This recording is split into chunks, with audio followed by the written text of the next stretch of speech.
Pleasant day to everyone. Let me start by expressing my gratitude to the China Banking Corporation for this opportunity to share with you the current outlook of the country's insurance industry. The business of insurance has been a long-running industry which we can trace back from the Spanish colonization period. Needless to say, it has been through many ups and downs, but one of the greatest challenges has been this COVID-19 pandemic. The pandemic has caused a huge blow to our social, economic, and even mental well-being, caused by a huge disruption to various businesses.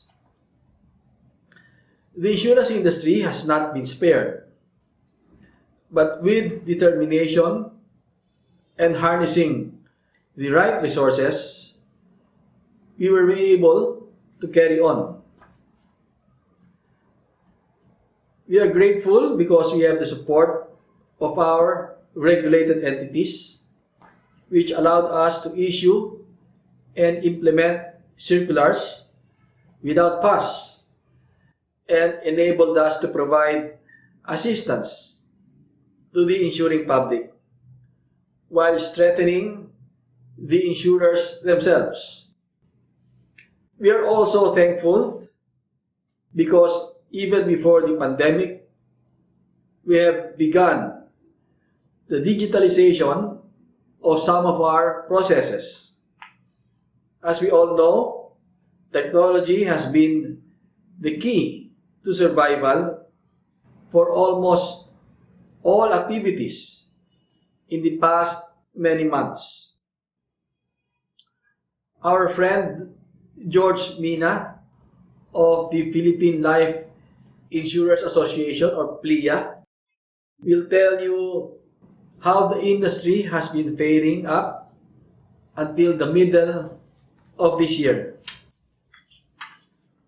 For my part, allow me to brief you on some of our regulations that got us through this unprecedented crisis.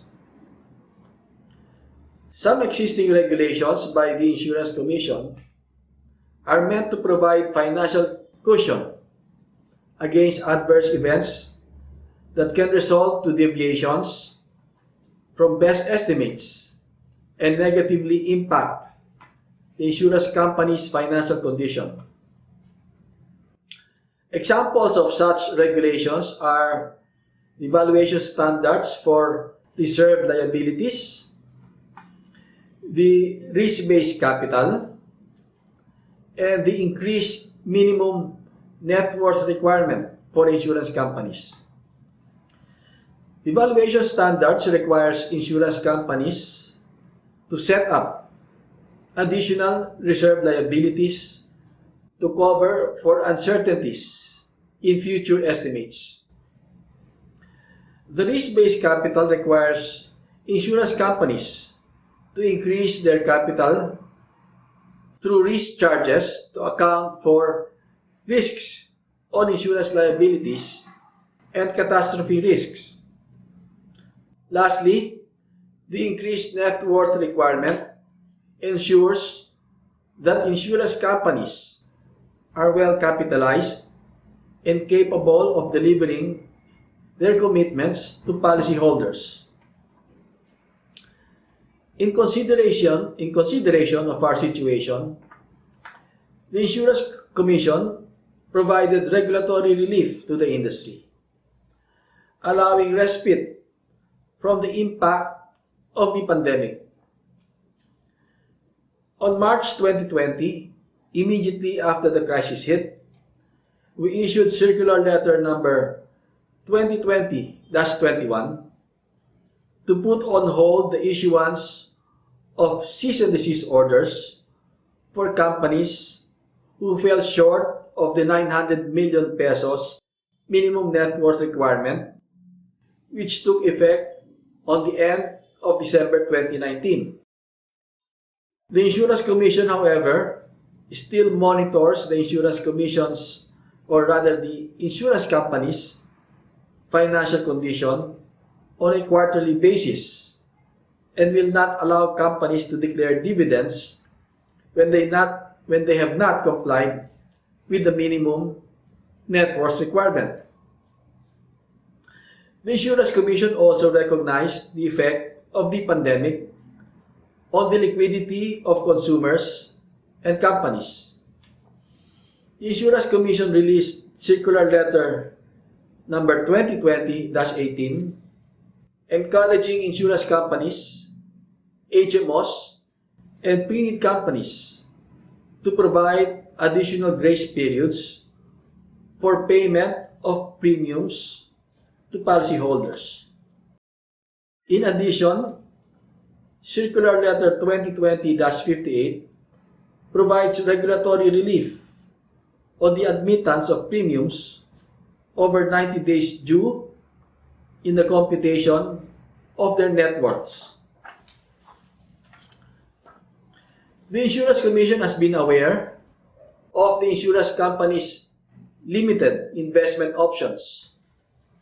From a risk-based perspective, concentration of risk is as much of a danger as concentrating investments on safe assets like bonds and treasury bills alone. These low-yield investments may not be able to provide the cash flow needed to back the insurance liabilities. The Insurance Commission has since allowed insurance companies to diversify their investments and improve the risk and return characteristics of their portfolio. The Insurance Commission, in Circular Letter 2021-53, provides guidance on investing in foreign currency denominated debt and equity securities. The guideline provides minimum requirements for credit rating of companies to ensure that investments will be safe. The Commission monitors the overall compliance on investment requirements. The Insurance Commission also issued a circular on product oversight and governance, which sets out standards for an effective governance of product development and management of life insurance companies. Insurance companies have been required to annually submit an inventory of all insurance products approved by the Commission, identifying the status of each product, such as whether discontinued, is still active, and others. Currently, on the discussion table is the guidelines on reinsurance for HMO companies and their policies to strengthen the capacity of HMOs. With us in this endeavor are the National Reinsurance Corporation of the Philippines, or NATRE, the Philippine Insurance and Reinsurance Association, or PIRA, the Association of Health Maintenance Organizations of the Philippines Incorporated, or AMOP, and the Philippine Association of Health Maintenance Organization Companies, or PAMOC. Recognizing the need to update the insurance industry's accounting standards, the Insurance Commission has committed to implement the new Insurance Accounting Standard, the International Financial Reporting Standard number 17, or IFRS 17, by 2025. This new IFRS ensures that regulated entities will provide relevant information that faithfully represents their contracts with their customers. This will also provide a more consistent and transparent basis in assessing the effect that insurance contracts have on their entity's financial position, financial performance, and cash flows. We also issued enabling policies relative to emerging technologies.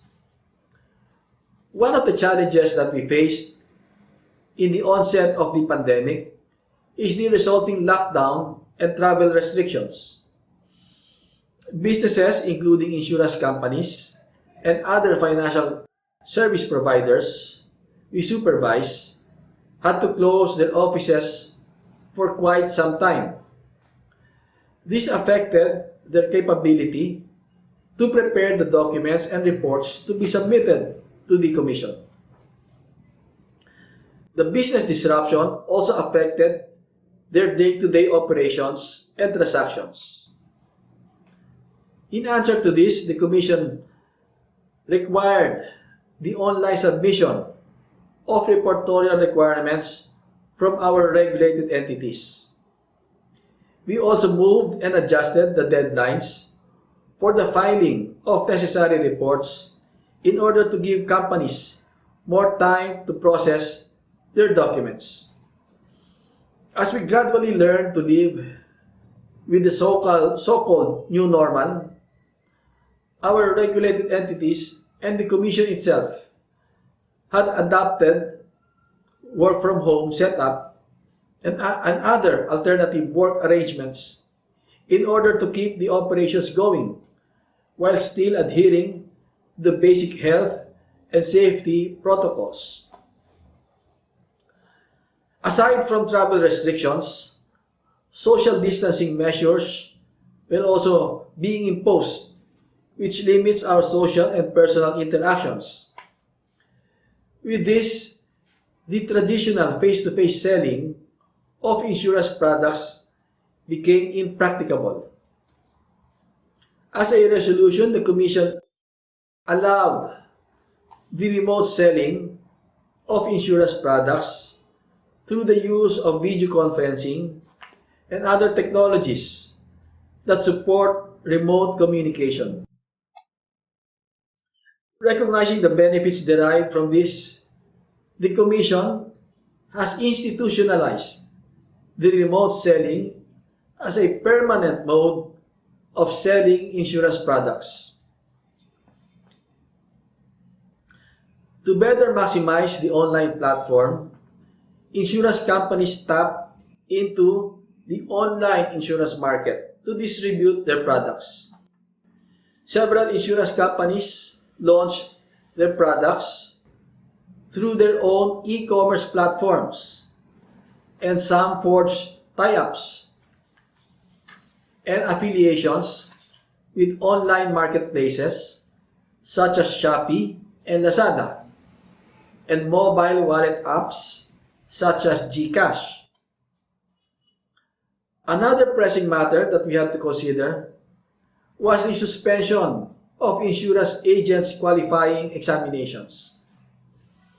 As a remedy to the quarantine protocols, the Commission created and employed the Online Agents Computerized Examination, or Online ACE, which is a web-based or virtual examination of prospective insurance agents.